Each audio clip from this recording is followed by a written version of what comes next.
All right, family. Another day down, another day towards more positive thinking, another day towards creating the life we want. So, this is an update on me quitting my smoking cigarettes. It wasn't going too well. I I was keeping track of how many I was smoking every day, and I verbally expressed the fact that I was going to eliminate a couple of cigarettes a day with nicotine gum, but that did not happen yet. So, in my previous video on getting a vision for your life and creating goals, setting goals, I had mentioned that, was it 83% of people don't set goals for their life, 14% only think about goals, and only 3% actually write them down. And that if we do write them down, that we have a 300% chance more likely, or we are 300% more likely to achieve those goals, correct? So, there's also a video that Billy Oliver has that I always listen to, and he says that he knew a man that wrote down his goals every morning and every evening and read them aloud before he starts his day and before he ends it. He says now he says he knew a man, he knows a man that writes down his goals every morning and every evening and reads them aloud before he starts his day and before he ends it. He's been doing that for 20 years and now he's worth $100 million. So I got to thinking about what I was talking about in my vision or in my goal setting video and writing them down. So I wrote down on this piece of paper yesterday, write down quitting smoking goals. So,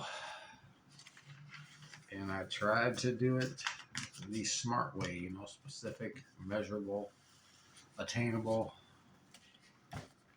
realistic, and timeable. So I put down on here, goal 1, quit smoking cigarettes by February 6th, by April 6th of 2025. So today is January 9th.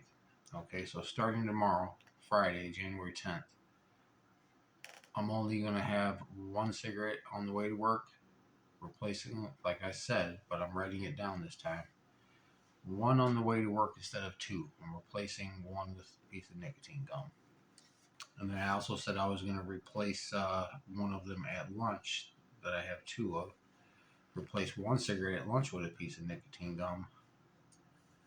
And then, so I'm going to do that.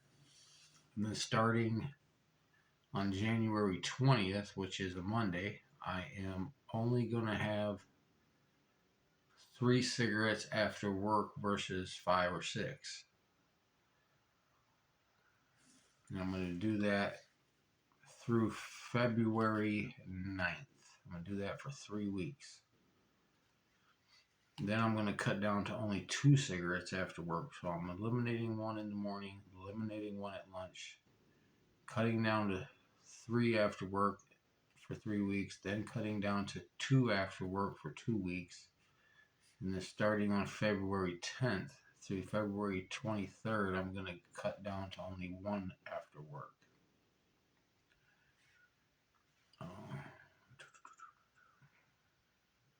On February 24th, so I'm starting to do that. Okay. Then starting March 3rd, I am going to replace my 10 a.m. my break, the cigarette that I have on my 10 a.m. break. I'm going to replace that with a piece of nicotine gum. Then starting March 10th, I am going to eliminate the cigarette that I have at lunchtime and only have one piece of nicotine gum still. At that point, on March 10th, I am going to reassess these goals and determine when to eliminate my 230, the cigarette that I have on my 230 break.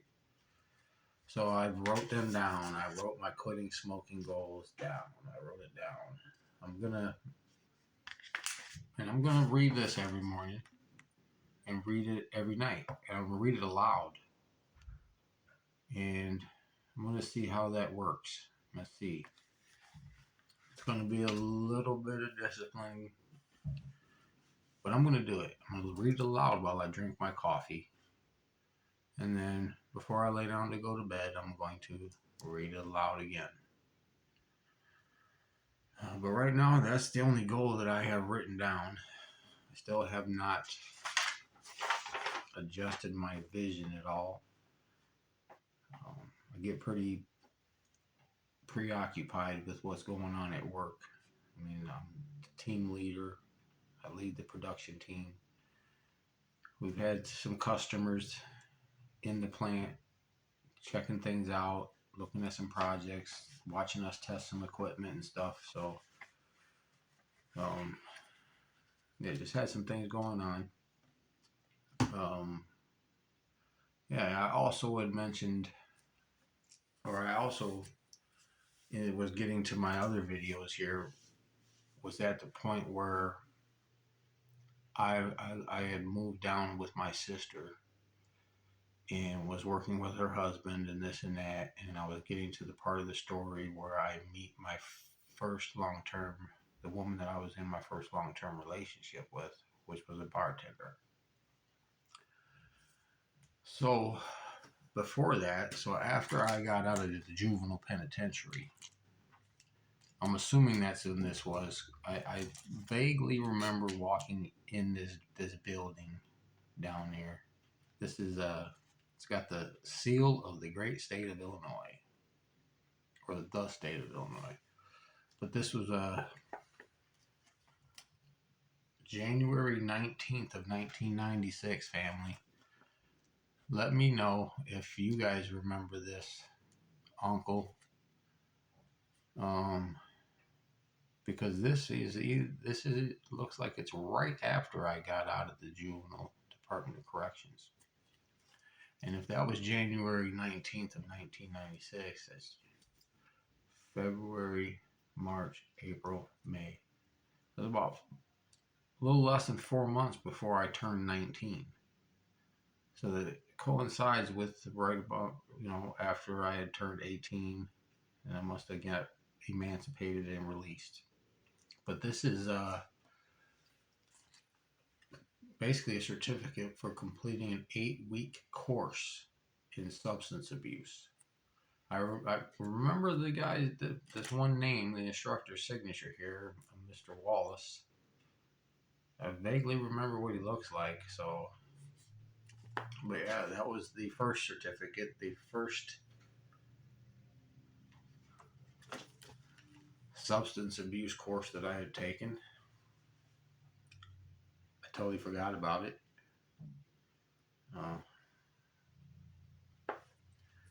But yeah, so that's the next certificate in the sequence of certificates. And yeah, so I've been also had a video that I posted about starting to pick up 48 by 44 way pallets again. So I've been doing that for 3 days, loading the van up. Got about 40 of them that I've taken in. But I haven't been able to get a hold of the guy. I can see that he's still there at the location. I just roll up and drop him off in a stack, in a pile. Sent him a message on Facebook Messenger. I can see that he saw it, but he hasn't responded. Or somebody saw it through his account. It shows that his Facebook account has seen the message, but we'll see. I'll still drop another load off tomorrow, and I guess if I don't hear back from them, I'm gonna just stop doing that. I might drop some off Saturday also. Maybe be around then if I don't run into them tomorrow night when I'm dropping them off. But yeah, I told my boss that I'd get these pallets out of there, so or that I would take them, and they were just gonna have a guy that works with. He was gonna take them and burn them in a burn pile. They're worth the money. But with the amount of time that it takes me to load them up, I loaded them up on my lunch break, and then after work, I head over to the north side, which takes me 15, 20 minutes tops to get over there and get back. That's 30, 40 minutes, of my day after work, and then you know my back is bad. My back ain't what it used to be, but unloading those things out of my van after a long day at work. And time is very, very valuable. I've said that too. Time is our most precious commodity. And I figured I'm the production team lead. I can go into work 15 minutes early. I can leave 15 minutes late. Go in 20 minutes early, whatnot. Get the day planned out. Check on at night. I can check on the progress. Stay for 15, 20 minutes. That's 30 to 40 minutes. Okay. It's I'm already there. I'm already using the gas to get to work. I got to go there anyway, right? So I get there early. I don't use any more gas, but I get there early. And if I leave a little bit late, I don't use any more gas. And I'm not lifting up these pallets and straining myself.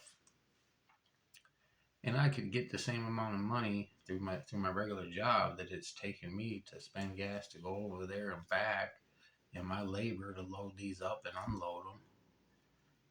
You know, um, but I don't know. It's like I feel like I'm doing something for myself if I'm doing this, but we are to be good stewards of our time and make the best of the time that we have. So it seems a little smarter just to go into work a little bit earlier and leave a little bit later and just get the money through work.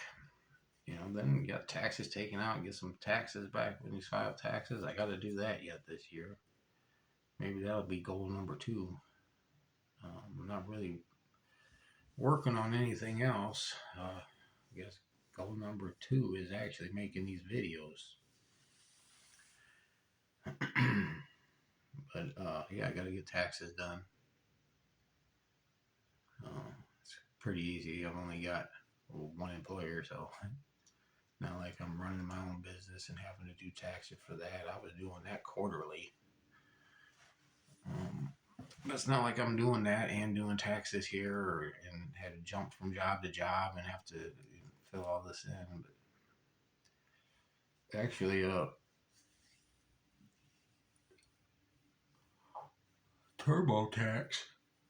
Yeah, I have Credit Karma, which is also Intuit now, and Intuit is our payroll at work. So as soon as I go to TurboTax or I go to Credit Karma Tax, which is they use TurboTax, it links me directly to the payroll at work, and it enters all my information and everything for me. So it's not like it's a big thing that I gotta do instead of go for it. But yeah, 300% more likely to achieve our goal if we write it down. So, and then I'm gonna go a little bit further, and I'm gonna read this aloud every morning and every evening, and I'm gonna get this quitting done. So yeah, my goal is I am going to be tobacco free by April 6th of 2025. I'm going to be tobacco free. I was gonna say a non-smoker, but non is negative, so I will be tobacco free. It's going to save me some money to put towards something else. It's going to save me on my health, which, like I mentioned, that I want to be around longer to spend as much time as I can with the rest of you, the rest of my family that I have left out there. And yeah, thought this would be easier. It takes a little bit of discipline doing this every day. I don't know. I guess I can get into one more thing in here, guys. Let's see here. What can I get into? I guess getting a vision for your life and setting goals was the first step. All right. I believe if you don't have a vision for your life, you start setting some goals and start small and start building. Maybe that'll get up your self confidence and your creative mind going, and your ambitions will get up a little bit, and maybe you will be able to set up some lifetime goals, some lifetime dreams, aspirations, whatever you want to call it, some type of map. We don't have a map or a compass or something to giving us direction. We just end up wherever the tides take us, man. Just wherever the winds blow us to. We're at the mercy of the circumstances, and that's no way for us to live. I've lived like that for a long, long time. Circumstances have no authority in my life anymore. Okay. But yeah, I'm gonna get into a couple things here. Next thing I would say for us to be working on is our mindset. Goals have a lot to do with mindset, right? So yeah, circumstances, situations. Like I said, people react differently in situations because of their thoughts or perceptions about the situation or circumstance. An event or situation or circumstance causes us to think. Our thoughts determine how we feel about the situation, circumstance, or event. Our feelings will influence how we act. I mentioned that yeah, we will act. Well, yeah, I mentioned that. Okay. It is important to monitor our own thinking or self-talk. So you can't manage anything you don't monitor. So I started to monitor the amounts of cigarettes that I was smoking every day. I got a good idea of what it is, 12 to 13 cigarettes. Okay. Got a good idea what it is. So now I can start to manage that. I can sit here and I can actually look at it and be like, okay, I'm going to eliminate a cigarette there. I'm going to eliminate a cigarette there. I'm going to eliminate cigarettes there and still see what I'm smoking. And then, like I said, I'm going to start eliminating more and more and more. And by my goal there, I'll be down to only 3 cigarettes by starting March 10th. I'll be down to 3 cigarettes a day. One morning, one at 2:30, and then I was thinking one later on at 8:30. That's what I was doing when I quit the last time. But I was using a vape too. I was using the Enjoy vape to replace the motion of smoking and inhaling and all that. But I've heard some negative things about what a vapes do to your lungs. And like I said, I'm trying to live longer. I want to get healthier. But it is important to monitor our own thinking or self-talk in order to develop better control over our feelings and actions. We have more than 10 thoughts each minute. That is more than 9,600 thoughts in a day. a lot of thoughts. It's a thought train. I mean, they say that in order to say you're in a situation that it takes some skill, some patience, and some developing a skill where you can actually watch your thoughts. They call it the thought train. You can look at your thought as it's on a train car passing by. That's one thought leads to the next thought and the next thought, and if you can, and then think about those thoughts. I think about those thoughts, man. I'm really tired. To determine if your thoughts are rational, ask these 5 questions. Is it based on objective reality, concrete fact? Okay. It says objective reality, huh? Okay. This word means objective, means to describe a situation without using excuses, without assigning blame, without argument, without storytelling, without editorializing, which is all about opinions. So editing your thought is about opinion. All of these skew the description of the situation away from fact and towards a story that may be full of inaccuracies. So it said, is it based on objective reality, concrete fact? So I just read what objective is. If you didn't catch it, you can rewind and listen to that again. Actually, I'll read it again. Then you can rewind in 2 different spots. But objective, this word means to describe a situation without using excuses, without assigning blame, without argument, without storytelling, without editorializing. I guess that means just without editing it, making it what you want, which is all about opinions. So all these skew or alter the description of the situation away from facts. Your opinion, so facts. If you just look at something, you don't think about your opinion on it. You don't think about how well, I don't know if you should think about how you're feeling or not.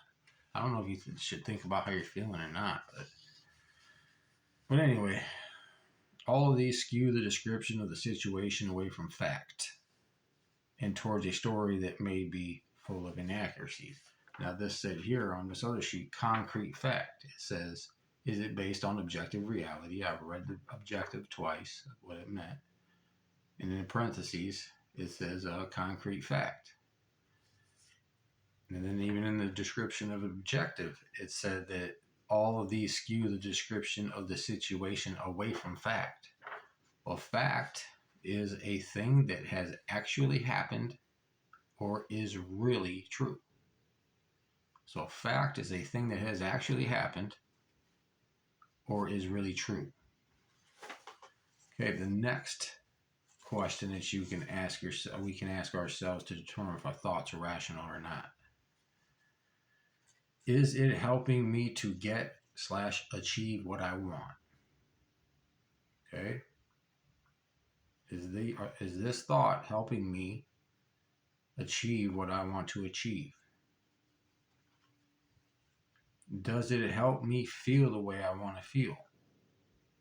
Is this thought, obviously none of us want to feel negative feelings, so is this thought producing a positive feeling in me? That's another question. That's 3 questions that you can ask yourself, but we can ask ourselves to determine if our thoughts are rational or not. I don't have a definition of rational here. Should have done that. Should have got that. But 4th question. Wait, 1, 2, 3. 4th question. Does it keep me out of significant trouble with others? Is this thought that I'm having, is this going to cause me to get myself in trouble with other people?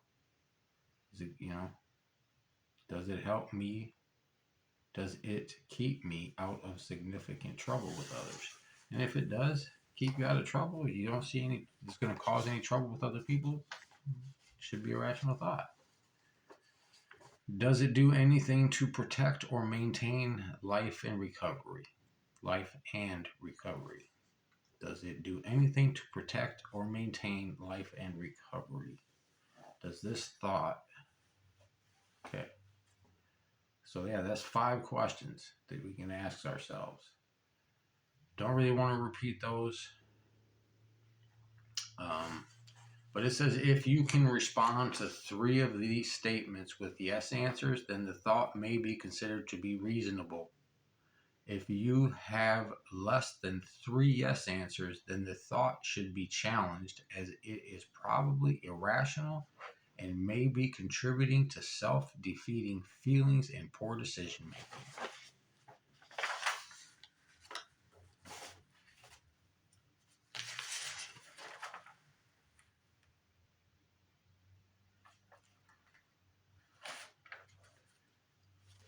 Yeah, that's a little bit on how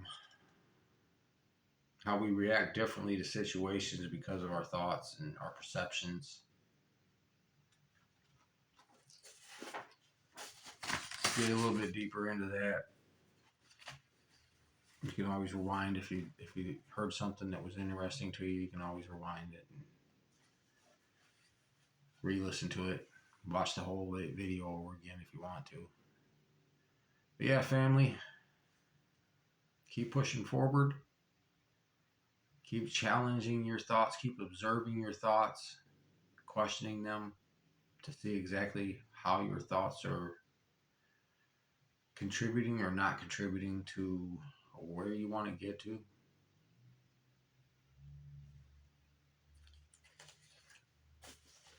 And I will be back to make another video to hopefully fill your mind with positivity and hope. Until then, God bless all of you and have a fantastic evening, fantastic morning, fantastic midday, whatever time it is where you're at. Thanks for watching.